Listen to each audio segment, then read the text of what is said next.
The Great Salt Lake is disappearing, and with it, an entire ecosystem. As its shoreline retreats, toxic dust clouds rise and wildlife collapses. Hello, listeners, and welcome to H2O and Beyond. My name is Alex Hahn, and each week we dive into the science, systems, and stories behind the water we use every day. To help us understand a little bit more about the story behind the Great Salt Lake, I'm joined by Mr. Micah Safsten, the Great Salt Lake Water Coordinator for the state of Utah. Welcome to the podcast, Mr. Safsten. It's great to have you on the show. Thank you. It's good to be here. So, something I like to do with my guests before we get started is ask them for a little introduction on, who you are, what you do, and the place you work at. Sure. Well, I work in the office of the Great Salt Lake Commissioner for the state of Utah and the Utah Department of Natural Resources. The office of the Great Salt Lake Commissioner was created by the Utah legislature in 2023, so we're a pretty new agency. Shortly after the office was created, the first Great Salt Lake Commissioner, Brian Steed, was appointed, and then I am on Commissioner Steed's staff. I've been doing this for about a year. And my primary role is to secure, dedicate, and deliver conserved water for the Great Salt Lake. I am primarily responsible for the northern half of the basin. I do have a counterpart who's responsible for the southern half of the basin. What that means for me is I tend to work in the more agricultural part of the Great Salt Lake Basin. But there is also a pretty significant, what we would call municipal and industrial part of the Great Salt Lake Basin down on the Wasatch Front around Salt Lake City. I see. Thank you for that. And, Mr. Safeston, for listeners who aren't familiar, can you explain a little bit about where the Great Salt Lake is and how it formed? Yeah. So the Great Salt Lake is in northern Utah. It's the largest lake in Utah. And it's also the largest, what we would call terminal or endorheic lake in the Western Hemisphere. It is situated right on the largest metropolitan area in Utah. So obviously Salt Lake City is right there on the shores of Great Salt Lake. And really, we've got the main part of Utah's population just sits there on the east side of the shores of the Great Salt Lake. The Great Salt Lake is really a remnant of a much larger lake called Lake Bonneville. Lake Bonneville was much larger. It covered much of modern Utah, parts of Nevada and Idaho as well. And it lasted up until about 12 or 13,000 years ago, when kind of all at once, what we call the Lake Bonneville flood, the Lake Bonneville drained out Red Rock Pass in modern day southern Idaho, and kind of drained over a relatively short period of time, and left behind what we now call the Great Salt Lake. It has three primary tributaries: the Bear River, the Jordan River, and the Weber River. The Bear River is the largest, and it encompasses, or I should say, kind of winds through three different states. It starts in Utah, but then it goes into Wyoming and Idaho, and then back into Utah and drains into the Great Salt Lake.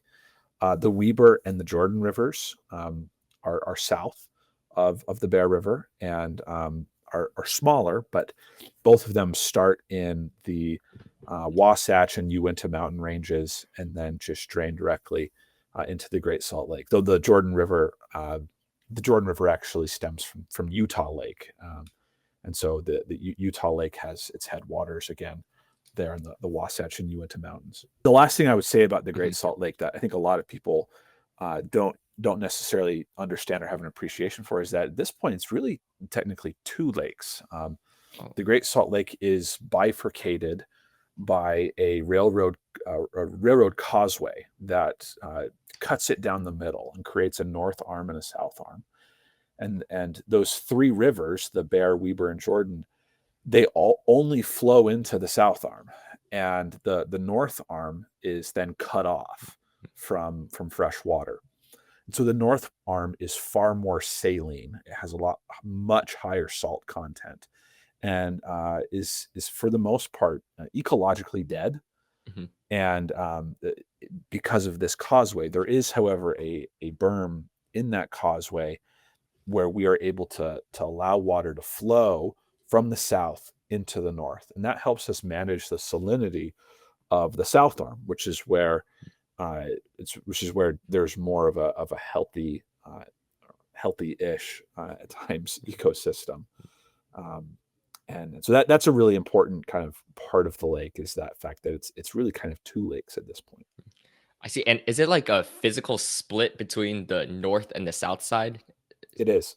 It is. If you look on a map, go open Mhm. Google Maps, go to satellite view, and you can see that it's very clear. The north arm is an entirely different color. It's kind of a purplish pink hue, whereas the south arm looks more like a natural body of water, and that's because the salinity levels in the south arm are far lower. I mean, it's still a very salty lake. Don't get me wrong, but it's still able to support a thriving ecosystem. Obviously, we have significant concerns about that ecosystem in Yeah. the south arm, but in north arm, it's ecologically dead.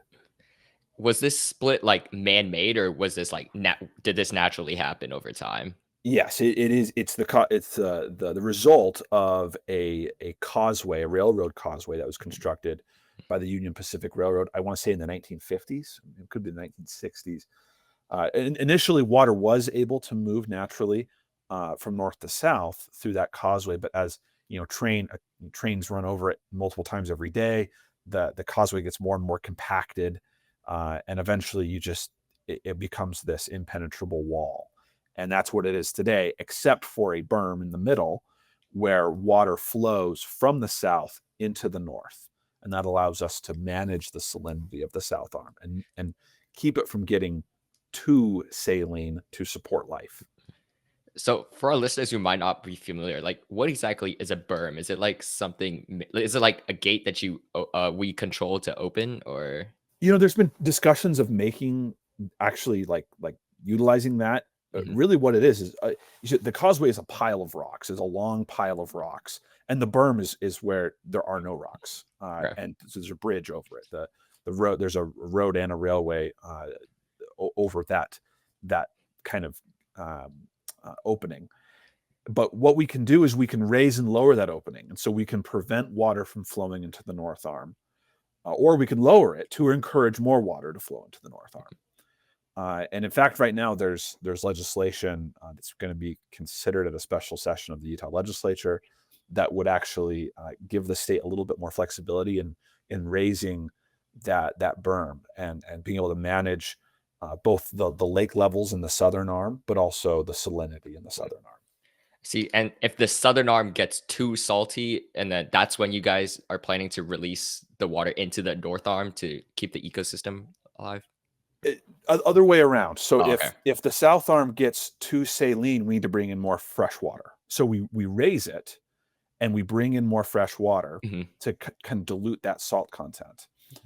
If we lower that berm, then water's flowing into the north arm, and that would cause the two lake levels to stabilize, but also it would um, uh, as water's flowing from south to north, the we're losing salt. We're losing more salt than fresh water we're bringing in, and so we manage that berm kind of for two different reasons, and there are different times when we're more concerned about salinity than we are about lake levels. Other times we're more concerned about lake levels than we are salinity. We're concerned about both all the time. Yeah.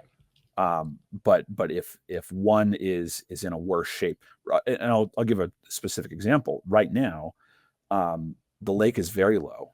The lake is at this has been uh, probably the third lowest lake level, kind of that bottom of the trough that we're going Mhm. to see this summer.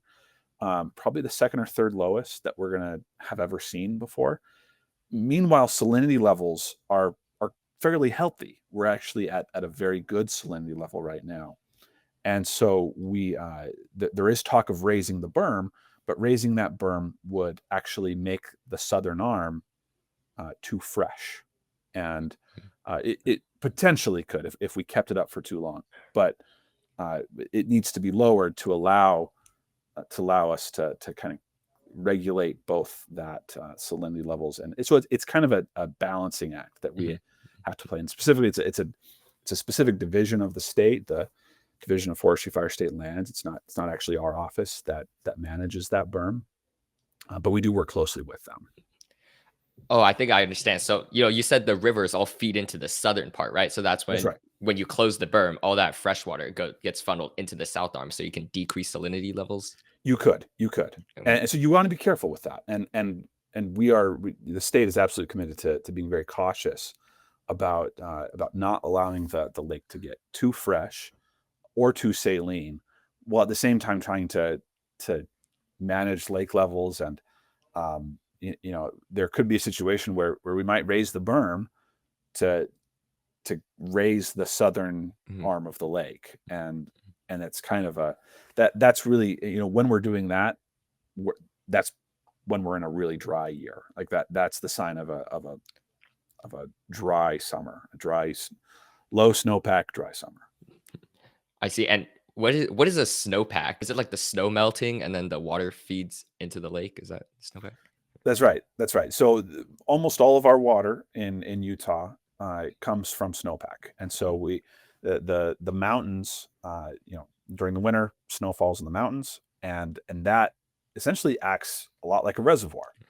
That snow will last longer than the winter. It'll stay there through the spring, and then during spring we get a runoff season, and then we'll hold some of that water in actual reservoirs. But that is where most of our water comes from. Certainly, most of our surface water. In fact, even our groundwater comes from snowpack. It's just a little bit more of a slower Yeah. process. Um, but yeah, that we're during the winter, we're paying attention to snowpack levels in the mountains.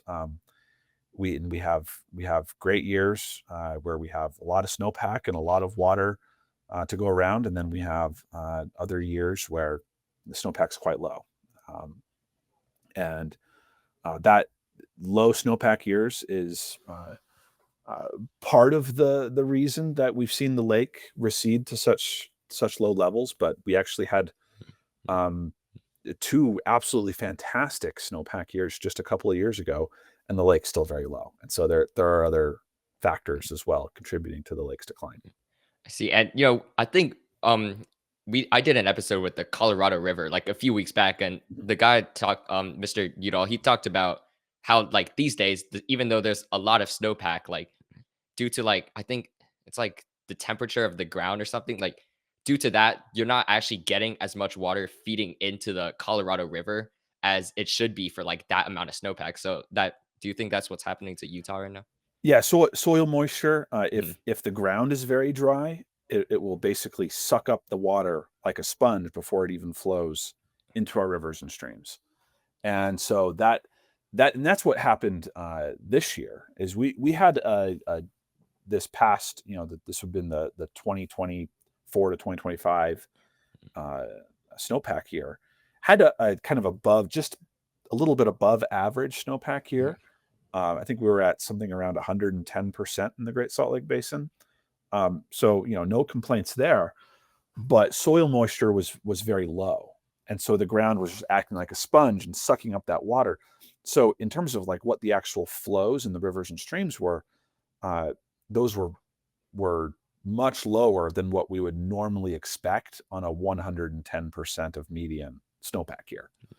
So yeah, we're experiencing the same thing here that they're experiencing in Colorado River Basin. Yeah, I see. And I want to go to like the ecosystem of the Great Salt Lake. I'm not really familiar with like the ecosystem of endorheics like the Great Salt Lake. So what's the ecosystem like there? Yeah, so we have a pretty unique ecosystem in the Great Salt Lake. Like I said, it's most of it exists in the southern arm, Mhm. because the salinity levels are still in what we'd consider a healthy range. Um, the There's a few kind of key unique species that we look at when we look at the ecosystem in Great Salt Lake. You've got obviously birds, migratory birds especially. You've got avocets, Wilson's phalarope, snowy plovers.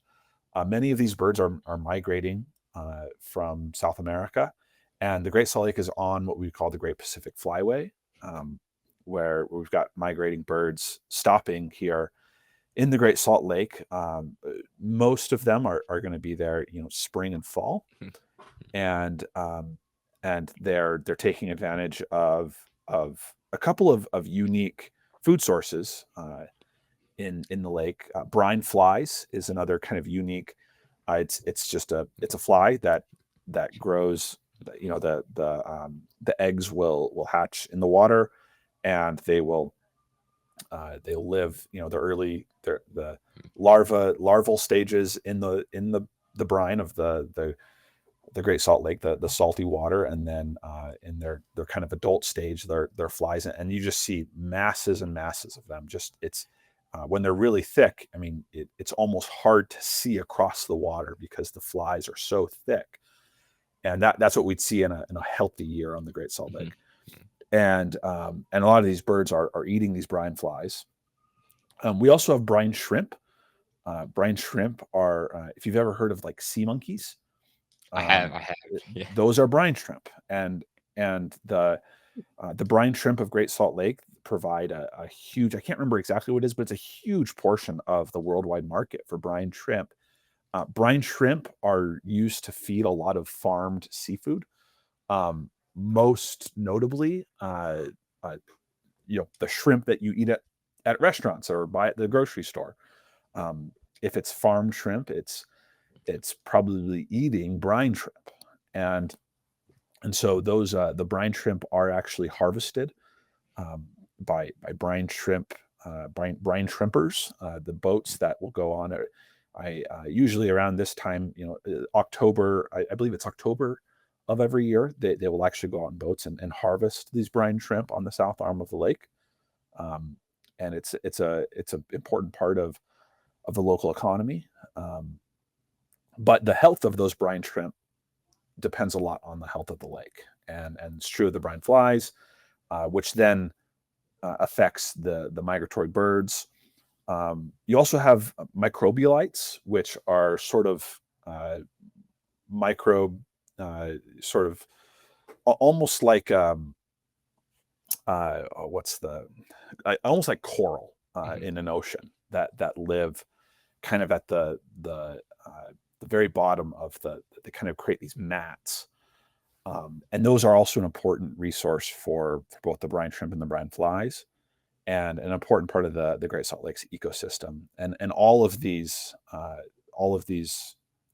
shrimp, brine flies, birds are all threatened by the lake's lowering levels. And so this is what we're concerned. Part of what we're concerned about when we look at helping the Great Salt Lake here at the commissioner's office. I see. And for the sea monkeys, is the Great Salt Lake like where they harvest them from, or do they get the sea monkeys from somewhere else? Yeah, they're harvested from the lake. Yeah, they'll use nets, just like a commercial fishing operation in the ocean, and what they'll do is you can actually see them from the air, and some of these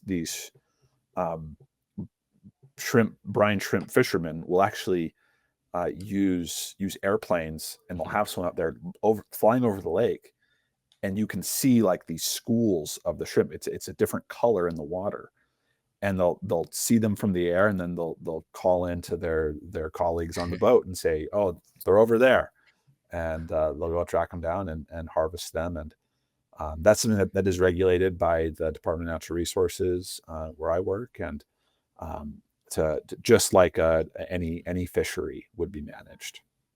Are these like brine shrimp found anywhere else in the world, or are they something unique to the Great Salt Lake? They are found in other places. I'm not sure where else exactly, but as far as the market Hmm. for harvesting and selling, the Great Salt Lake is a huge portion of that market, and so it's not unique it's not completely unique, but it is, there's not a lot of other places where you can harvest brine shrimp. And do you guys support any like wildlife like on land, or is it just like does the Great Salt Lake only support like aquatic wildlife? Obviously birds, you know, Yeah. is that land based? I don't know, but I no, I think that those species I think are the primary concern when we think about Great Salt Lake. As far as land-based species, I don't think there's the bison that live out on Antelope Island, but they're not drinking any Great Salt Lake water, that's for sure. I see. And the lake also contributes to some of the weather patterns you guys have, right? Is that correct? Yeah, it is. That is the general scientific consensus Mhm, that the Great Salt Lake actually contributes its own lake effect snow, particularly in the early season of the winter. So the early and that's actually when you go to a lot of people come to Utah to ski, mhm. and that early season snow is a really important part of the ski industry's kind of the base that they need for a good ski season. And it's believed that a lot of that early season snow is contribute is comes from Great Salt Lake effect snow, and so it's just kind of a cycle that our Great Salt Lake water is flowing in. Snows falls in the mountains, it's skied on, melts. Some of it is groundwater, most of it goes down to surface water, flows into the Great Salt Lake, evaporates. The clouds go over the Wasatch Mountains, and the cycle starts all over again. I mean, yeah, I was one of those skiers. I went a couple years back to. Are you familiar with Deer Valley? Absolutely. Yeah. Do you go there? I have been, not regularly, no, Oh, yeah. but I've been before. Do most people in Utah like ski? Is that like a common Yeah, thing you guys? absolutely, absolutely. And for the lake, are residents allowed to boat and swim inside of it, or do you guys like discourage it? What's it like? No, people absolutely can get out on boats and swim. I will say that it's not swimming in the Great Salt Lake is different. It's not quite like the Bahamas. It's or even Lake Tahoe. It's it's not the most pleasant aroma all the time. I'll just say that. And when you do so, I have swum in the Great Salt Lake. When you do it, you of course you float Mhm. because it is so saline. And but when you do it, you'll have salt in your ears and hair Uh, for days. And boating is a little bit more common in the lake. And yeah, it's a beautiful lake, especially in the evening in the summers. It's a great place to visit, and there's a lot of good, especially if you go out on Antelope Island, um, and go out onto try to get out onto like the middle of the lake in the evening. It's absolutely gorgeous. what is Antelope Island? Is it just like it sounds like an island in the middle of the lake? Is that what it is? Yeah, there's a number of islands in the lake. Antelope Island is the largest. It's also the one that's the most publicly accessible. There is Mhm. Antelope Island State Park there. Um, it actually is not right now technically an island because the lake is so low. In fact, most islands on the lake right now are not actually islands. There's Stansbury Island is the other one. In fact, I've got a map of Great Salt Lake here behind me. Right, Yeah. right there is Stansbury Island, and Antelope Island is. Oh, you can't see it on the map, not on this map. Um, but those are the two biggest islands. But when the lake recedes, they kind of cease being an island. Um, but yeah, that Antelope Island is the most publicly accessible. Some of them are not publicly accessible. Some of them are, but they're just difficult to get to. What's the difficulty in reaching these lakes? Is it just like the proximity from the shoreline, or Difficulty in reaching the islands. yeah? Yeah. It's Mhm. you'll need to take like a kayak out there, I basically, see. some kind of boat. In some cases, if they're not technically islands, you'll have to walk through mud, or and that's not fun. And I have tried that, and it's not not a very fun experience. The mud sometimes nearly gets up to your knees. So So it's like it's a like What's the distance? Is it like a couple of miles away from the shore, or? It depends on the island, but yeah, you're talking about multiple miles. No, I see. Yeah. And is recreation more common in the southern part where like there's a thriving ecosystem rather than in the north where you said it's kind of dead? Yes, absolutely, absolutely. The North Arm is less accessible anyway. It's just a little bit more the kind of hustle and bustle of the city is Mhm. closer to the southern part of the lake. Um, you get up to around the North Arm, you're up in like central and western Box Elder County, and it's a lot more remote out there. So even if it wasn't ecologically dead, it would still be a kind of a quieter part of the I lake, see. just because it's more and more remote out there. But especially because it's just ecologically dead. There's not much out there to see. I mean, yeah, it sounds like the lake means a lot to the people of the state, and it's so important in many aspects, like your economy and also like for recreation. But we touched a little bit about this like previously, but it's a fact that the lake has been shrinking, and I want to hear like what's causing the decline of the lake. Yeah, the decline of the lake, I think, is it's multi-causal. Mhm. Um, Drought and just lower snowpack levels in recent years certainly contribute some part of it, but the general scientific consensus is that that's not really what is causing. It's not the factor most responsible for the decline of the lake. Um, the factor most responsible for the decline of the lake is human diversions. And so you've got just a growing population. Utah is one of the fastest growing states in the country. In some recent years, it has been the fastest growing state in the country. And most of that growth is happening on the Wasatch Front, which is right where the lake is. In fact, almost all of that growth has been Mhm. happening on the Wasatch Front, right where the lake is.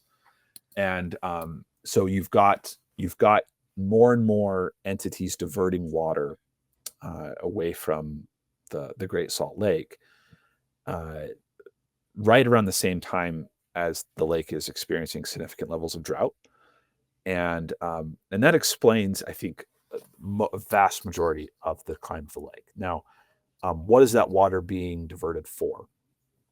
Uh, and that's a really important question, and to be honest, I actually think that the answer to that question is less certain than what I think a lot of people say it is. That is, what exactly is the water being diverted for? A huge portion of it is being diverted for agriculture. That's kind of what most often gets pointed out with the decline of the lake is diversions related to agriculture. Um, I won't give a percentage of what it is, but it's certainly a majority of the diversions that occur in the Great Salt Lake Basin. Um, but then you've got municipal industrial growth. So these are residential, commercial operations. So you've got more cities and towns diverting more water as more people are living here in the basin. That's a growing sector within the total number of diversions Mhm. in the basin. And then lastly, you've got mineral extraction. That's another really important part of the Great Salt Lake that happens is mineral extraction. Um, and that typically involves a uh, mineral extractor will pump some of the water out of the lake into an evaporation pond. The water will evaporate and then leave behind certain minerals that extractive industry is looking for. So lithium is one of the really big ones in the Great Salt Lake. Magnesium, though, that's the magnesium is less and less a part of that industry, and then also salt, obviously the Great Salt Lake, um, and so that does deplete a lot of the water as well. That's actually a portion that I think is it's probably safe to say it's declining a little bit in terms of how much water is being depleted from that industry.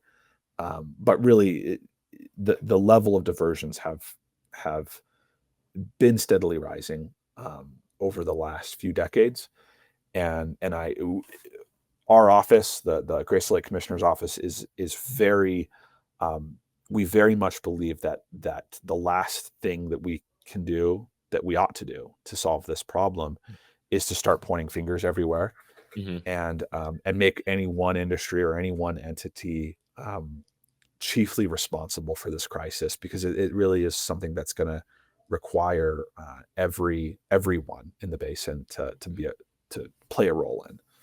And so we're not super interested in like pointing fingers at any one industry or entity, but really just looking at solutions.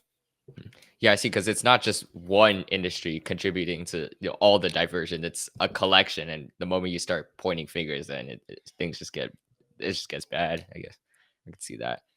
Yeah.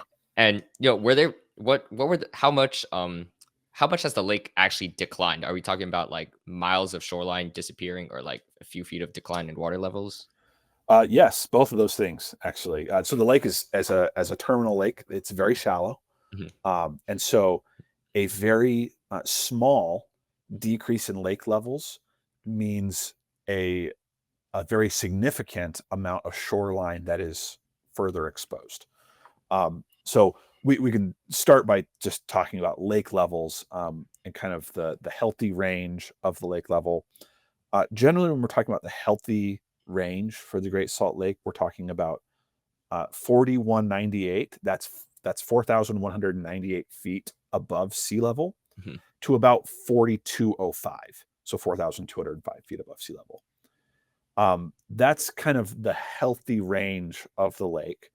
Um, and then below that, down to about 4195, um, we would say that's a 3 foot window there.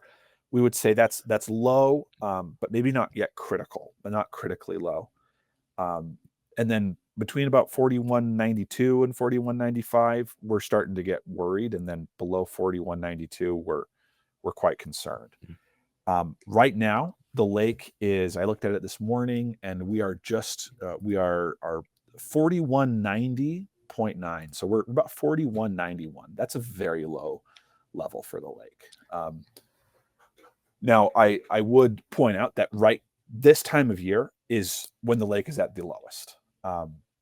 And so this is always going to be a low level for the lake. And considering where it's been the last few decades, um, you know, this time of year for the foreseeable future is going to be a time when we're going to see a fairly low lake level. Um, we, I mentioned earlier, we had a couple of really good snowpack years a couple of years ago. 2023 and 2024 were both very good snowpack years. And we saw some recovery on the lake.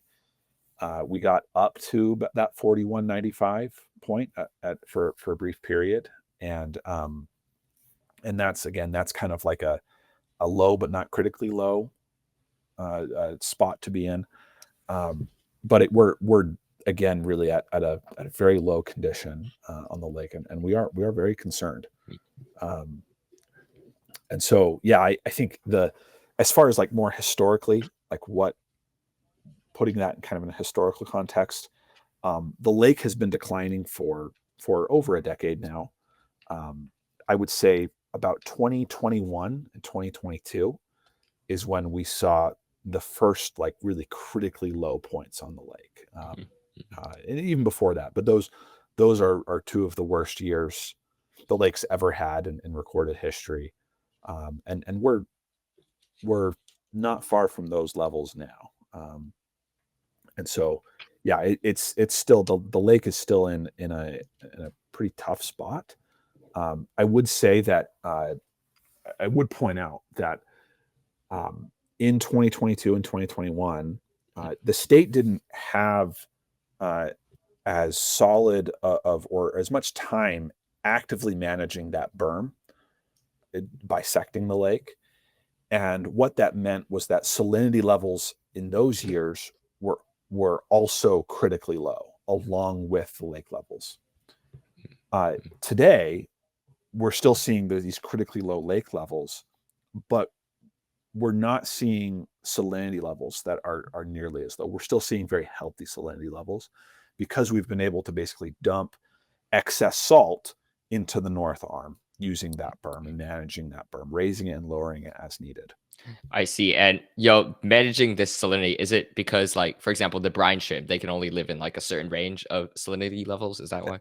That's well, yeah, and actually the brine shrimp are more resilient to salinity. Uh, but the brine flies are especially sensitive, and the microbialites, which that supports the brine flies. Um, and so, yeah, that's right. That's right. The salinity levels are really important to protecting that healthy ecosystem. Absolutely. And, when was the last time the lake was completely healthy, like at that safe level that you mentioned? Um, yeah, I would say it's I mean, I think the easy answer to your question, the obvious answer is about a decade ago, a little bit Mhm. more than maybe a little bit more than a decade ago. Uh, because we have a north arm and south arm, we always have two different levels. The Oh, north I arm and see. south arm are now actually right now the north arm and south arm are at the same level. That's actually more of an exception than the norm. Um, and so it depends on like what arm you're talking about, but generally speaking, we focus more on the south arm. And the south arm was at that really healthy kind of 4198 level, thereabouts, a decade ago. And so it's been about a decade since it's really been at that level that we'd really like to see long term. Yeah, and I was reading an article in the New York Times. They were talking about how as the shoreline recedes, it exposes the lake bed and it kicks up toxic dust into the air. Can you tell us a little bit more about that? Yeah. So the lake is like I said, because it's a terminal lake. Everything that happens upstream, everything that goes into the watershed upstream goes into the Great Salt Lake. But the only way water leaves the Great Salt Lake is through evaporation, and so it leaves behind uh, everything that the water picks up. Um, and so what that means is that there is a lot of toxic chemicals, chemicals that and various metals that get left behind in the lake. And as the lake recedes, that dust that lake exposed lake bed turns into dust and gets into the air, and it's what is a huge environmental concern here in northern Utah. Um, we that and that's part of our mandate in our office is to work to get more water to the lake to cover up this exposed playa or exposed lake bed, not just to restore a healthy ecosystem, but also to uh, keep that dust out of the air. And so that it's actually become something of a public health issue. Um, so, yeah, it is as the lake recedes, we do see dust storms on the Wasatch Front, and there's more and more research being done on this from the universities here in Utah and elsewhere on Utah's air quality and the relationship between that air quality and the exposure of the lake bed. Right. And what could the future of the surrounding area look like if things don't get better? That's a great question. It's something that we think about. There's concern that if the air quality does start to decline significantly, that this could affect our quality of life. And we want to do everything we can to prevent that from happening. And so we're working very hard to get water into the lake, to arrange voluntary agreements with water rights holders to get additional water to the lake to cover up the playa and prevent any sort of catastrophic scenario from happening. What about the ecosystem? What happens if, the brine shrimp population starts shrinking or the brine fly population? I mean, they're all connected. That whole ecosystem is connected, and so I think again, much like the issue with the dust, you have you have concerns over the uh, taking out just one part of an ecosystem. It's like it can be kind of like a house of cards where you take out one and the entire thing may collapse. And that's something we're committed to preventing from happening. And that's why we manage the salinity in the lake with that causeway berm. But it's also, why we're working to get water in the lake, and to not just improve the quality of the lake that is remaining, but to actually restore the lake to its healthy size. I see. And some of the things you do at the depart at the state of Utah, are you guys are looking for solutions to help save the lake, right? Yeah, yeah, that's been something that in the last few years the legislature has made a lot of changes to policy, but also in funding significant operations and projects to help conserve, dedicate, and deliver additional water to the Great Salt Lake. And so this is the primary kind of role that I have in the commissioner's office is working to conserve, dedicate, and deliver new water to the lake. So what I do is I work with water rights holders. In Utah, water is managed through a system of water rights, and so every drop of water that is that falls from the sky, snowpack or however it got here, that's going to be put to some sort of beneficial use needs to be tied to an existing water right, and these rights are they can be held by public entities, but they're very often held by private entities, and they have a right to put that water to a certain beneficial use. And so just a few years ago, in 2022, the legislature added a new type of beneficial use that water can be put towards. And that beneficial use is what we would typically refer to as like an in-stream flow. It's basically it's conserved water. So in the system of Western water rights that we operate under, if you don't put your water to beneficial use, you lose the right. It's use it or lose it. And so what that meant is that water right holders were incentivized to always be putting the full allocation of the water right to some use, and that use may have been depleting water out of the Great Salt Lake Basin. And what this change in 2022 did is it allowed water rights holders to put a portion or all of their water right into this new beneficial use of in-stream flow. So you can leave it in the river, and we're going to count that water as being put to beneficial use. And that means that water right is safe and protected. And what our office does is we have funding to pay water rights holders to put their water to this type of beneficial use for some period of time. And so we would do this through basically leasing their water. And so my sort of geographic region I'm focused in is the northern half of the basin, which is where there's a lot more agriculture. And so I work very closely with farmers and also with mutual irrigation companies that actually hold the water rights for the water applied on a number of farms in a geographic area. And I will pay either individual farmers or these mutual irrigation companies I'll pay them for a voluntary and temporary period of time to put their water towards this new type of beneficial use of conservation. And so that's kind of our big effort right now. There's a couple of entities doing this in the state, and but all kind of towards this goal of increasing the amount of flows into the Great Salt Lake. I see. And besides saving this water, what other types of beneficial use are there? Yeah. So, for a farmer, the big one's going to be irrigation, irrigating crops, irrigating alfalfa, wheat, or corn. It's kind of the three things that are grown most often around here.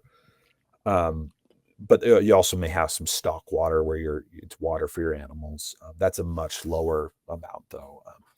But then you're going to have beneficial use in a municipal and industrial context, which is going to be a lot more broad, but it's basically water for a municipal system. And that's kind of going to be considered its own beneficial use, that a municipal water provider is going to be putting that water to that type of use. And then you're also going to have the mineral extraction. That is a type of beneficial use. You are extracting the water from, in this case, the Great Salt Lake. It's evaporating, and then you're collecting the minerals left behind. Again, that would be a beneficial use that water is being put towards. And there's a lot of other uses that you'll see, but those are kind of the three big ones that we'd see here in the Great Salt Lake Basin. I see. And you guys only pay these water rights holders if they choose to store their water in inside the lake. Is that how it works? It wouldn't be storing their water in the lake. It would be sending it there. In fact, going back to your previous question, that's another kind of beneficial use, is storage. But in that context, you're storing it not in the Great Salt Lake, but in a reservoir.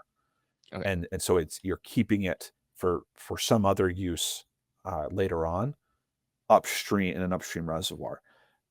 There's nothing downstream of the Great Salt Lake, so no one's really storing water there. So really what we're doing is, if we're going to pay you for this year's, or maybe a portion of this year's water right, you're losing that water. You're not storing it. It's going to the lake, and it's going to stay there until it evaporates. But we're going to pay whatever sort of economic loss that you're going to incur by sending that water to the lake. We'll make you whole on it. And these are voluntary temporary leases with water rights holders throughout the basin. And yeah, it is a cost to them to send this water to the lake. They are losing, in case of a farmer, a significant portion of their income. So we have to make them whole for that. I see. And this is why you incentivize them by paying them to That's right. essentially is it not use this water? Is that what you're That's right. saying? Yeah. Yeah. Okay. They're actually going to file an application with the state to change this use. They have to tell our state engineer that they're now using this water for this new approved use of in-stream flows. And if it meets a certain criteria from the state engineer, she'll approve it, and then we're good to go. We've got new water for the lake, and then we're going to make that water right holder whole for whatever loss that they're going to experience. And you said if you don't use this water for beneficial use, you lose the water, right? Yeah.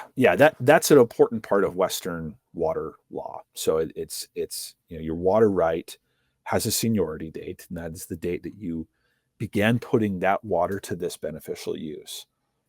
But in Western water law, if you don't put your water to that use, if you instead maybe store it without, it's really that the idea is to discourage hoarding of water. So you need to, if your water right is to irrigate that field, you have to irrigate that field with it, or a field, and irrigate that certain number of acres of agricultural land. And you have to use it for that amount of time, or else at some point the state may come in and this isn't, our office doesn't do this, it's a different agency in the state that would come and identify whether or not you're using your water right in the way that you've stated you would. And if you're not, you could lose that water right. And that's standard throughout the American West. Most Western states have a legal structure around water rights that looks more or less like that. Yeah. And I'm wondering, like, how can normal residents like help out towards this cause? Can they help out just by saving water, or is there anything else they can do? Yeah, I mean, I think the big thing that people in Utah, at least in the Great Salt Lake Basin, can do, if they're not farmers, if they're not mineral extractors, um, the best thing to do is to look at where's water being depleted because of the choices you're making. Now, for almost everyone in the Great Salt Lake Basin, the answer to that is your lawn. That is a significant, we would say, depleter of water, is grass, watering grass. And so we've looked at studies that show how much water we would save if everyone in the basin simply watered the correct amount. because Mhm. most people overwater. Most people water more than they need to. And if everyone did, the savings would be pretty significant, enough to make a difference on the lake if everyone in the basin watered their lawn, um, only what that lawn needs. And what that tells us is that there's a lot of opportunity to to save water in the Great Salt Lake. So that's the easy kind of obvious answer for most people, is to look at your lawn or your garden. Indoor water use doesn't deplete very much water, and so that's not necessarily going to make a big difference, because if you flush a toilet, you are diverting water out of a stream, but then that water is going back into the system, the Yeah. sewer, and then it's flowing. It is still theoretically getting to the lake. Um, as far as other things I think people can do is I think this might sound a little trite, um, but I really think we every day we deal with this sort of finger pointing that happens in the Great Salt Lake Basin. I live in the town of Logan, which is a more rural part of the basin, Mhm. up in the northern part, just south of the Idaho border. And I don't live on the Wasatch Front where most of the people live in the basin. And what happens? I live closer to where more of the farmers are. And what happens is, when I'm here in Logan, uh, the farmers feel like they have a big target on their backs, and they're pretty sure the lake is declining because of everyone down in the Wasatch Front. And I go down to the Wasatch Front, and all they want to do is just blame the farmers up there up north. And so I always feel like I'm being pulled in two directions. It's Mhm. the farmer's fault. No, it's the city's fault. It's the Wasatch Front's fault. And I think it's, again, this might sound kind of trite, but like there's a big need for like people just to sort of listen to the concerns of others in the basin. Farmers do deplete a lot of water in the Great Salt Lake Basin, but they're also some of the only ones in the basin whose income depends on that water.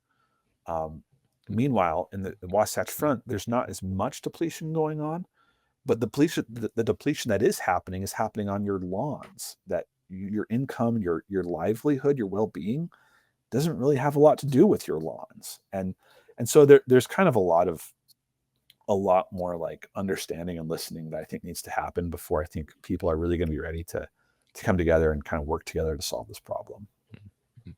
Have you guys considered doing something like what Las Vegas does? Is actually they'll pay you to convert your lawn into like something like desert friendly. So they'll actually pay you to not water your lawn. Yeah, Or have you guys considered something like that? that is happening in the Great Salt Lake Basin. That happened, particularly in the Wasatch Front. It's the Flip Your Strip program. It's in some areas it's managed directly by the state. In other areas, it's managed by the water conservancy districts, which are sort of the water wholesale providers for certain Mhm. regions. But yeah, that is happening, and there's been a lot of money invested in that, and it has produced some real savings. So yeah, that is happening. Las Vegas is they're farther ahead in that than we are, though. Yeah. See, and what gives you the most hope when it comes to the future of the Great Salt Lake? Oh, that's a good question. I think the lakes had some good news recently. We've had a couple of private entities uh, promise, to two private entities each promise $100 million to invest in the lake. And last year, the federal government, the Bureau of Reclamation, awarded the state $50 million that our office is currently in the process of awarding. And I say that, the answer to your question is basically more money, Yeah. getting more money, because that is kind of uh, maybe somewhat uncomfortable like reality, that we do need. This is going to cost us a lot of money, but we're starting to see that, and that gives me gives me a lot of hope. Um, I think additionally is just more general concern over the lake. People care about it more now than I think probably uh, ever, at least as long Mhm. as the Mormon settlers, settle down here in Salt Lake Valley. I think there's just been so much interest in helping the lake, and I think people are kind of committed more and more. You're seeing more people kind of committed, and entities committed to the lake for the long haul. And that's really encouraging, because this is going to be a long-term problem.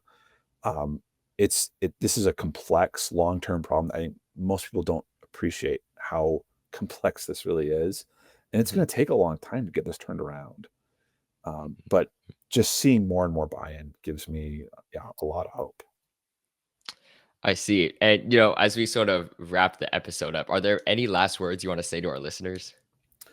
I would just kind of, I think closing on that note is pretty good. That this is a complex problem. A lot of people come to us with kind of it sounds kind of like a get rich quick scheme does, if you're looking for ways to improve your personal finances. You learn pretty quickly to say no to those get rich quick schemes, Yeah. and that's kind of the attitude that we have. But a lot of ideas is oh, just take it away from the farmers. That's one we hear a lot. And there's 100 reasons we can't do that. And it's their livelihood. It's a water right, that it's a property right that they hold, that we as a government entity are not in a position where we can just abscond someone's water, like that Yeah. that property right. We have to be respectful of that. And even if we could do that, would that be the right thing to do, to essentially take away their livelihood? So we have to offer them, these solutions that don't always feel like they're not easy solutions. They're complicated and they're slow. And that's what I end up telling people a lot, is that to help the Great Salt Lake, it's going to be, if we're successful in this, and really kind of turning this trend towards a more positive, turning that trend line in the right direction. If we're successful, it's going to be because we implemented some really kind of slow moving, um, complex solutions that took a long time to implement. And that's just the reality of it, because there's so many entities and groups that want this water, and we have to kind of sort through all of this to find these solutions. So it's just really hard. But I'm really just I'm so excited to be a part of it, because it's not something that's ever been done before, and we're trying to do something that's never been done, and it's kind of an honor to just to be a part of it. So yeah, I mean, yeah, you really can't just like take someone's water. I don't think it would be the right thing to do. I mean, yeah, it sounds like these solutions they're pretty complex because you have to accommodate to all the different people that use the lake, and yeah, yeah, it's not gonna be an easy thing to it's do for compromise. sure. It's compromise, and Yeah, that's tough. yeah. Well, Mr. Safeston, thank you so much for joining me on H2O and Beyond today. It was a pleasure having you as a guest. Thank you. I was happy to talk. Thank you, Alex. Well, listeners, if you found this episode helpful, feel free to please share it with your coworkers and friends. And if you want to be a guest on the podcast or have any episode suggestions or feedback, there'll be a Google form linked in the description for that. I'll also link some more resources as well for you guys if you want to learn more about the Great Salt Lake. Make sure to check out the link tree in our bio as well to follow the H2O and Beyond socials. I'm Alex. Thank you for listening to H2O and Beyond. Stay curious and stay hydrated.